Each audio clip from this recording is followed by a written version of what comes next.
mitä Jarmo tuossa avasi, mitä aikaisemmin on käyty ilmi. Tilannehan on se, että meillä toimitaan koulukiinteistössä vajakapasiteetilla. Niihin sopisi huomattavasti enemmän koululaisia, mikä tilanne, mihin kapasiteetti antaa myöten.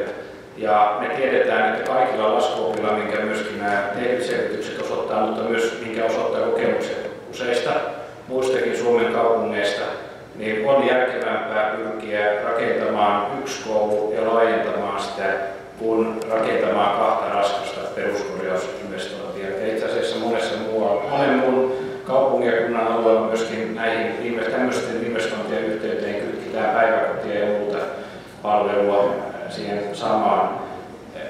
Meillä on kaksi momentumia, joilla voidaan vaikuttaa nyt näihin tuleviin haasteellisiin talouden näkymiin niin kuin muita vaihtoehtoja enemmän.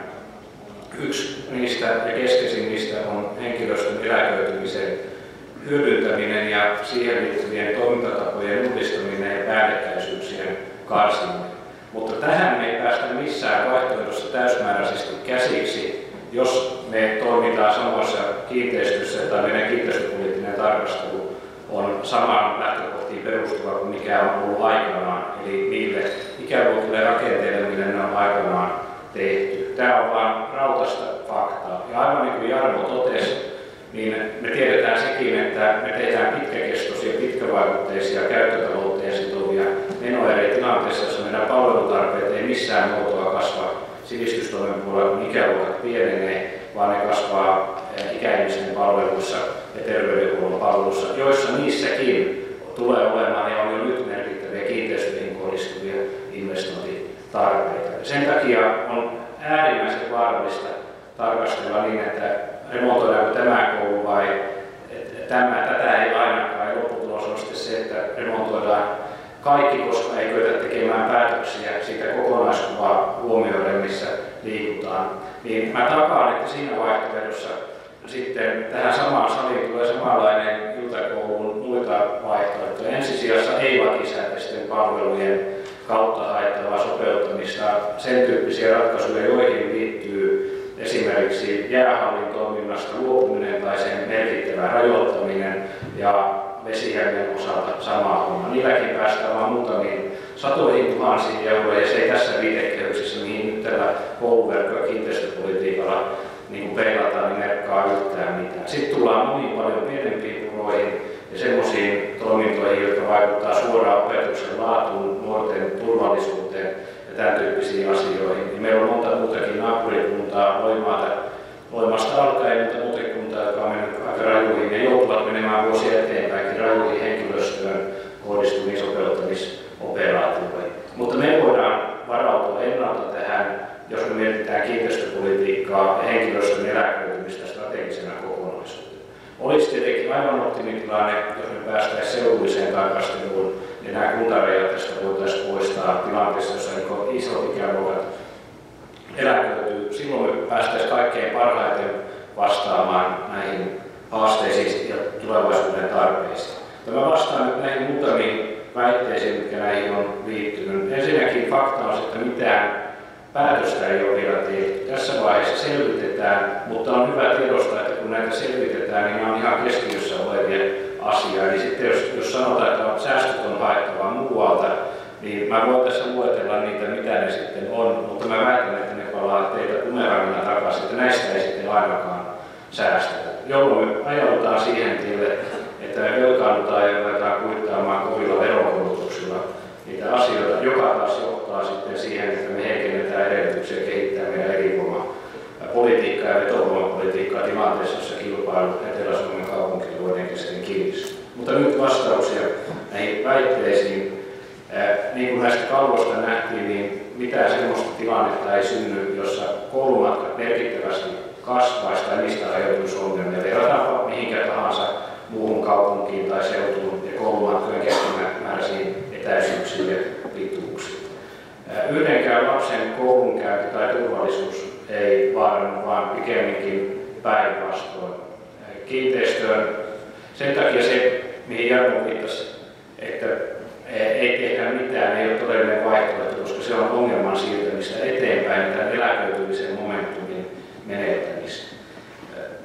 Sitten yksi asia, miksi pitäisin Vieremäen tässä myöskin mukana, vaikka se on herättänyt keskustelua. Siellä nämä oppilasryhmät, katsoin äsken tuota koneelta, niin on kuitenkin niin pieniä, että niistä ei pääse toiminnalliseen hyötyyn noilla luokkakoolla, kun taas sitten taustalla siirrettäessä ne pystytään optimoimaan ne koot. Ja sekä Tölön että Vieremäen tapauksessa niin on käytännössä tilanne se, että kiinteistöjen purku- ja alaskirjauskustannukset pystytään kuolettamaan suhteellisen lyhyessä ajassa verrattuna siihen vaihtoehtoon, että säilytetään ja ylläpidetään niistä aiheutuvat kustannukset. Ne tulee, niin kuin on nähtävä osana sitä investointia ja kokonaisratkaisua.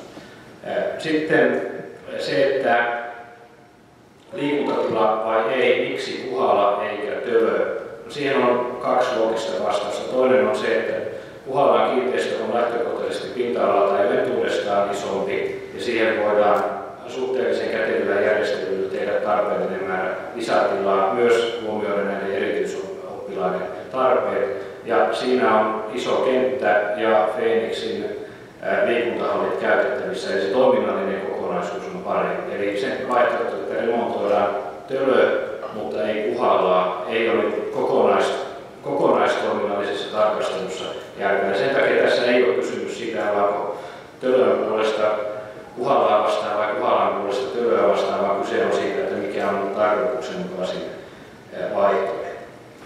No sitten pari muuta asiaa, jotka liittyy tähän keskeisesti.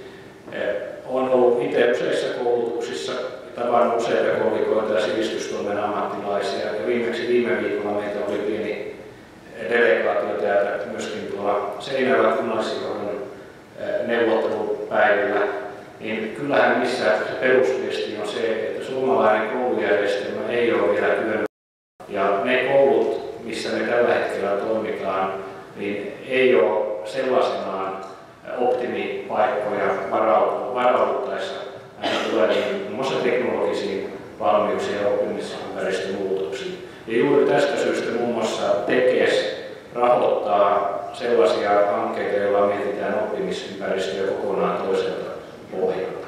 Ja sanon ihan suoraan, koska se on faktaa, ei ole mitään meidän virkamiesten myllystä tullutta ajattelua, mutta jos kiinteistö sen takia, että halutaan ylläpitää vajaakapasiteetilla toimivia kiinteistöjä ja remontoida ne kuntoon, niin aiheutetaan 80 vuodeksi todella merkittävät käyttötalouden kustannukset ja pelkästään poistorasitus, jonka umpeen kurominen tässä tapauksessa, että korjattaisiin noin 15 miljoonaa esimerkiksi näitä, niin se vastaa samaa kuin luovuttaisiin semmoisesta 4-15 opettajavakanssista 80 vuodeksi tästä eteenpäin, vain jotta se saadaan rahoitettua. Ja sitten tulee opetusvälineet, kouluvälineet, teknologiat ja muut siihen päälle. Sen takia tämä asia ei ole, ensinnäkin se ei ole niin yksinkertainen kuin julkisessa keskustelussa on annettu ymmärtää, mutta se ei ole niin myöskään mustavalkoinen, eli asioilla on aina kaksi puolta.